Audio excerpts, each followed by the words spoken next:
Buonasera, benvenuti a questa edizione del TG Sicilia. Vediamo i titoli. Mazzette, cene e regali a pubblici ufficiali in cambio di appalti, 8 le persone arrestate tra Palermo e Agrigento. Al centro dell'inchiesta la cooperativa sociale di Partinico Nido d'Argento sotto la regia del presidente Giuseppe Gaglio. Tra gli indagati l'ex sindaco del comune e il comandante dei vigili della città dei Templi. Precipita da un'impalcatura e muore. Ancora lutto nel Messinese, dove un operaio di 72 anni perde la vita nel giorno della mobilitazione nazionale per la sicurezza nei luoghi di lavoro. A Catania la UIL denuncia: non sono morti bianche ma omicidi. Migranti, nuovo naufragio al largo di Lampedusa, 9 le vittime, tra cui un neonato e una bimba. Il ministro Piantedosi, piano straordinario per i centri per i rimpatri. A Siracusa ha scoperto una maxi truffa di patenti rilasciate senza esame. Più di 100 gli indagati, tra loro anche funzionari della motorizzazione civile e titolari di autoscuole.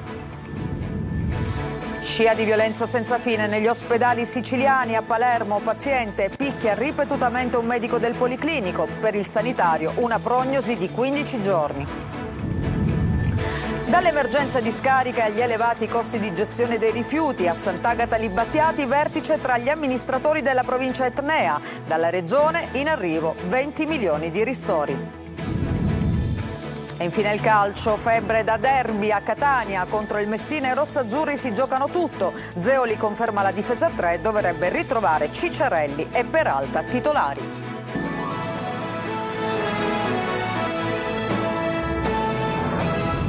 Lo avete sentito dai nostri titoli, in primo piano c'è questa inchiesta della DDA di Palermo, mazzette, regali e cene costose per ottenere appalti di assistenza a minori, anziani e disabili.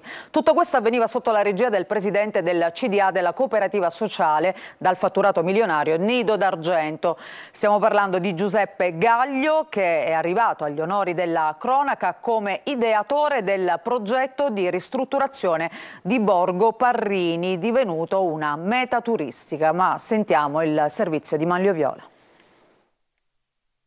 È Giuseppe Gaglio, presidente del CDA della cooperativa sociale Nido d'Argento, il personaggio chiave dell'inchiesta sul giro di tangenti a funzionari pubblici scoperto dai carabinieri di Palermo. Gaglio, con la complicità di dipendenti fidati come Massimiliano Terzo, Francesco Chiavello e Giuseppe Chiaramonte, aveva escogitato un piano accurato per vincere il maggior numero di appalti e assicurarsi puntualità nei pagamenti dei servizi sociali commissionati dagli enti pubblici. Una cooperativa, la sua, che era arrivata a fatturare 13 milioni di euro e contare 1250 dipendenti. Si tratta di un personaggio molto noto nel Partinicese. La notorietà l'ha raggiunta con il progetto Borgo Parrini, la riqualificazione di una frazione di Partinico nel Palermitano. Si tratta di casette colorate ricoperte da mosaici e maioliche ispirate agli edifici di Gaudì a Barcellona. Il borgo è diventato meta turistica dopo la ristrutturazione voluta proprio da Gaglio, con una esplosione avvenuta negli anni del Covid. Adesso proprio a Borgo Parrini Gaglio incontrava i suoi, ma anche i funzionari pubblici con i quali trattava ogni sorta di appalto di assistenza ad anziani, disabili e minori, e che comprava con mazzette, regali, assunzioni e costose cene.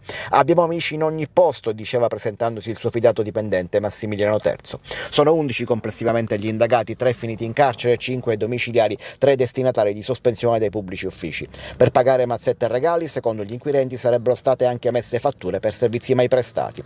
Disposto il sequestro preventivo di una somma di 50.000 euro di alcuni gioielli della stessa cooperativa. L'attività si allargava poi alla Sicilia centrale, ovvero a San Cataldo e ad Agrigento. Nella città dei Templi coinvolto il capo di gabinetto del sindaco nonché comandante della polizia municipale. Ecco, come avete sentito dal servizio, un'inchiesta che non riguarda soltanto Palermo ma anche Agrigento. Infatti tra gli arrestati per corruzione c'è il comandante della polizia locale della città dei Templi, Gaetano Di Giovanni. Secondo le indagini della DDA e dei carabinieri, il dirigente comunale sarebbe stato appellato dai suoi interlocutori con soprannomi tipo Tano Gnam Gnam, Mambassa ed è tutto mio. Davide Sardo. La notizia dell'arresto per corruzione di un alto dirigente del comune di Agrigento ha scosso la cittadinanza agrigentina e non solo. Gaetano Di Giovanni, capo di gabinetto del sindaco e comandante della polizia locale, è adesso in carcere al Di Lorenzo in attesa dell'udienza di convalida della misura cautelare firmata dalla Procura di Palermo e condivisa dal Tribunale. E dall'ordinanza emessa dal GIP emerge che Gaetano Di Giovanni sarebbe stato appellato con i soprannomi di Tano Gnam Gnam, Man Bassa, Panzone Terribile, è tutto mio. E si legge che il mercimonio della propria funzione sembra essere una vera e propria prerogativa del dirigente, che per la sua avidità riesce addirittura a guadagnarsi il disprezzo di alcuni altri indagati. Inoltre Di Giovanni avrebbe praticato astuti accorgimenti per eludere eventuali intercettazioni, costringendo i propri interlocutori a recarsi da lui senza telefoni, a fissare incontri in posti neutri e pretendendo la consegna del denaro all'interno di bagni delle aree di servizio. L'inchiesta ha sollevato il coperchio su 2 presunti casi di corruzione, 2 appalti di assistenza socio-assistenziale per circa 300.000 euro assegnati in cambio di una tangente di 7.500 euro in 3 tranche. Adesso veniamo ad un'altra inchiesta che martedì scorso ha portato all'arresto di numerose persone nella Sicilia centro-occidentale. Ci sarebbe anche l'ombra della massoneria deviata. Sentiamo il servizio.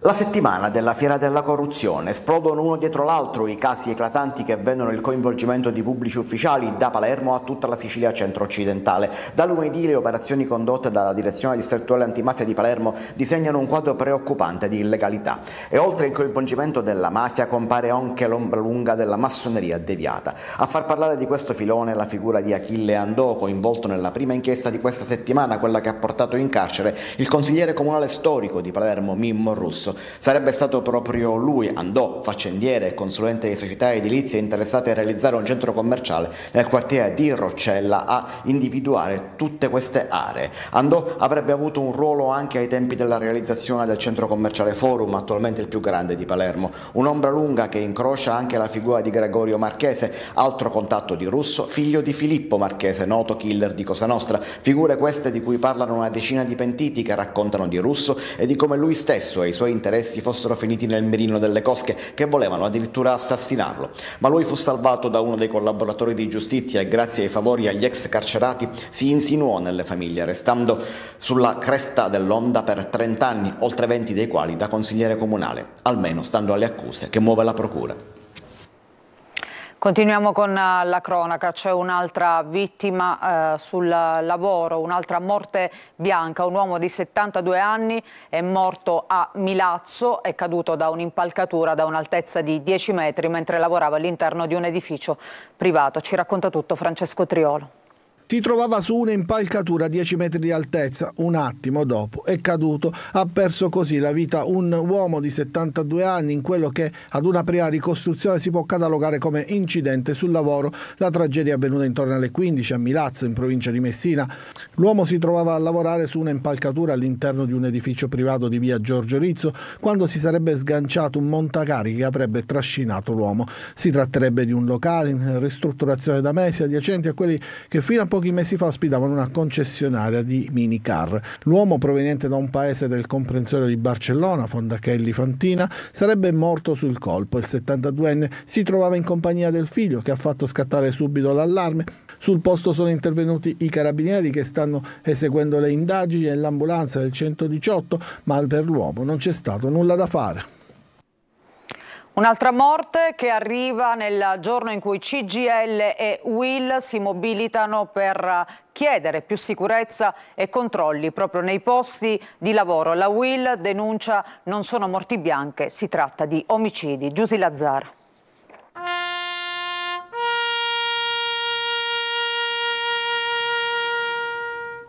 Qui c'è un fiocco nero, cosa simboleggia questo fiocco oggi?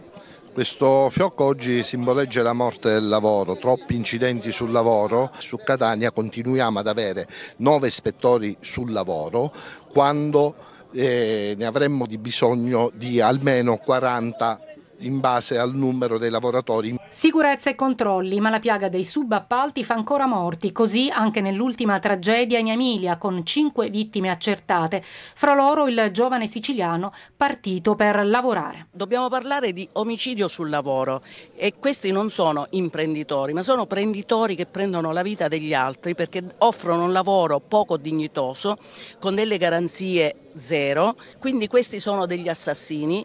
E sentiamo la voce di chi sciopera oggi. Soprattutto quando si sta nei ponteggi oppure si lavora ad alte quote, dalle imbragature, dalle linee vita, queste cose non esistono. Oppure se ci sono tanto per esserci, figurativi se viene qualcuno a controllare, sono qui, noi le dobbiamo uscire.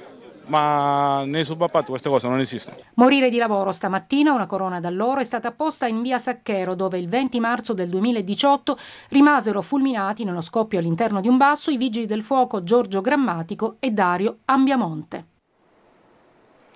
Un neonato e una bimba tra le 9 vittime dell'ennesimo naufragio al largo di Lampedusa. Sotto shock i sopravvissuti rimasti per ore in mare prima dei soccorsi. Il ministro Piantedosi annuncia un piano straordinario per i CPR, i centri per i rimpatri. Lorena Dolci.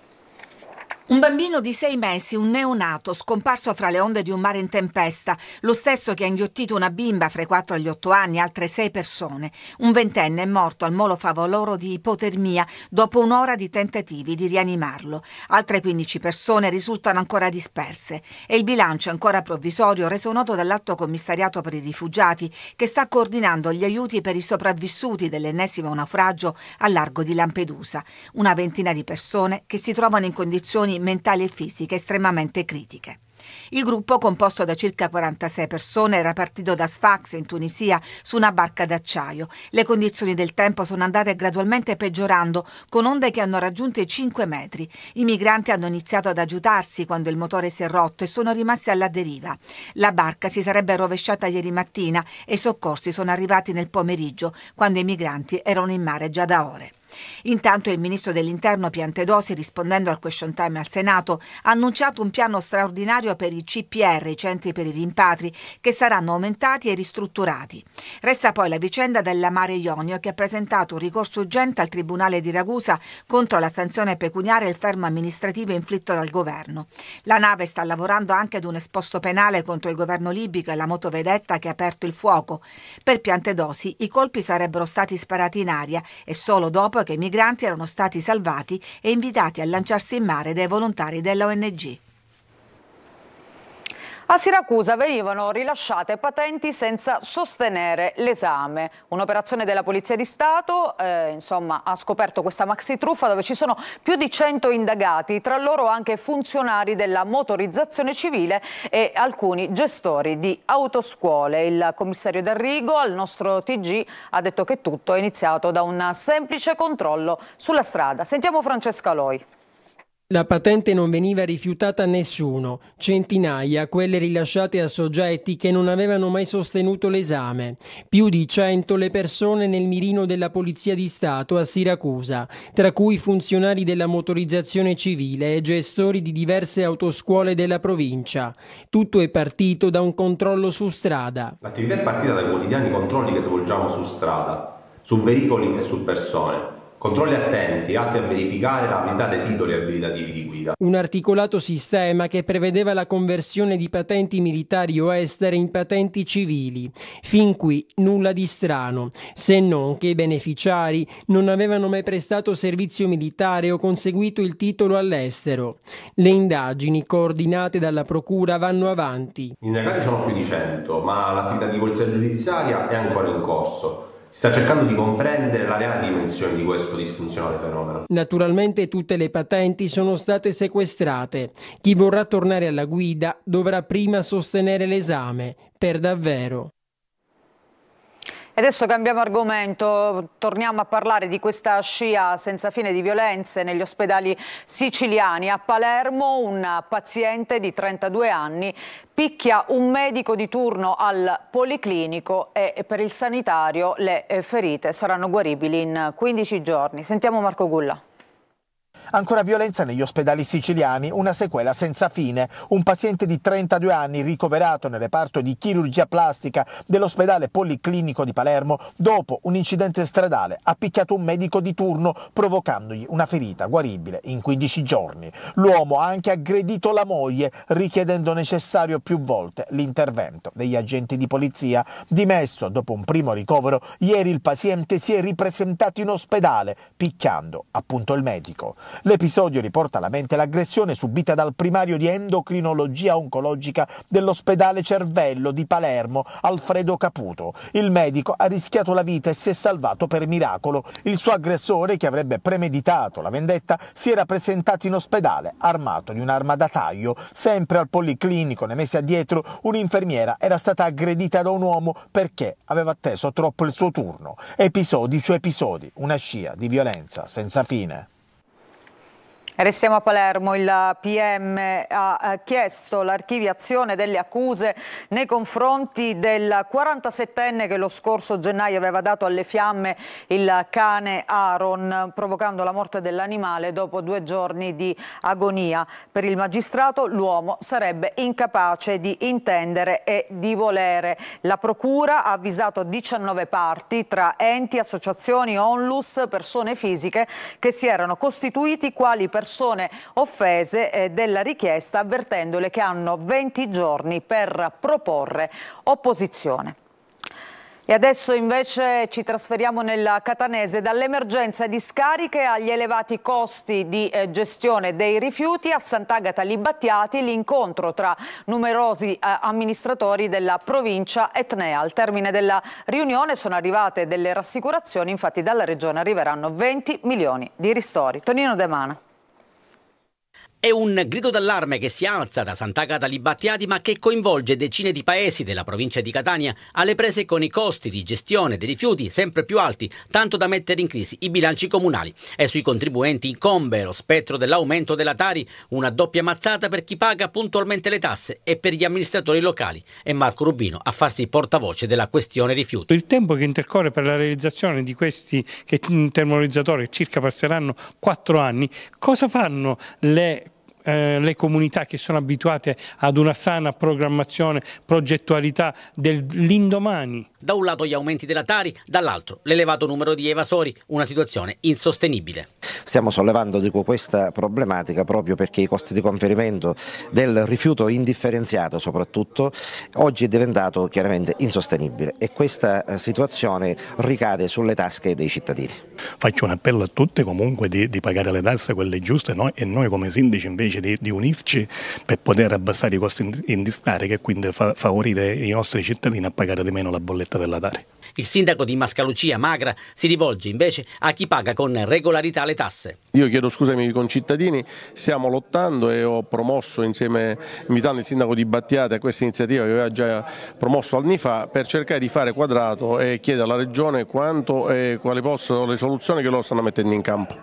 E al termine dell'incontro che arriva l'attesa telefonata dalla Regione a svelarci il contenuto è lo stesso sindaco Rubino, promotore dell'iniziativa. Mi è arrivata una telefonata dall'assessorato dove mi garantisce che con la prossima variazione della legge di bilancio saranno posti all'interno i 20 milioni di ristoro che erano stati promessi prima ai vari comuni che purtroppo pagano quel gap tra le 240 euro a tonnellata e le 404 euro più IVA a tonnellata. Il precariato nella professione giornalista al centro dell'incontro organizzato da Sostampa Catania su un welfare innovativo per le professioni del futuro, nuovo contratto di lavoro e diritti dei giornalisti. Nel corso del dibattito a Palazzo delle Scienze, Dipartimento di Economia ed Impresa dell'Università etnea, sono state affrontate le urgenze della categoria alla presenza della segretaria generale della Federazione Nazionale Stampa Italiana Alessandra Costante, del segretario provinciale a Sostampa Catania Filippo Romeo e con l'intervento del professore Rosario Faraci, docente di Economia e Gestione delle Imprese, del vice segretario regionale a Sostampa Concetto Mannisi.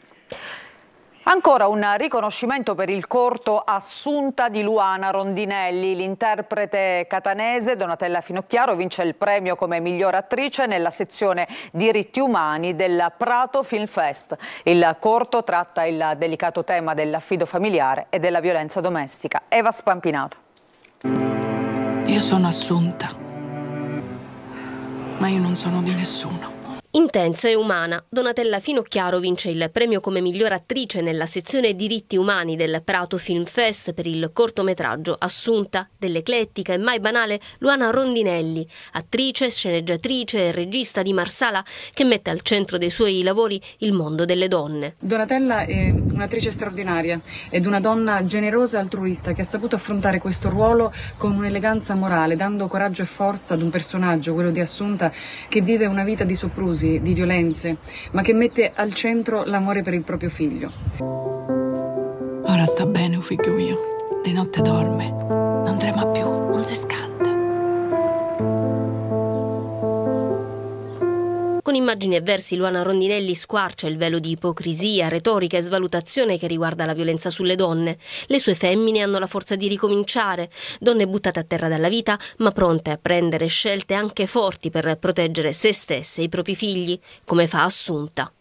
Ecco, forse questa è la tematica fondamentale del mio primo cortometraggio di Assunta. Parliamo di affido e lo facciamo attraverso gli occhi di una madre che moltiplica il proprio amore per garantire al figlio un futuro che al momento lei non può dargli.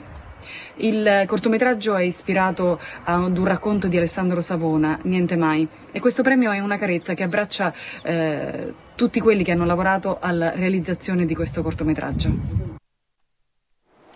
Facciamo una breve pausa, torniamo tra poco. La Serie C in primo piano con il derby di domenica sera Catania-Messina, tra poco.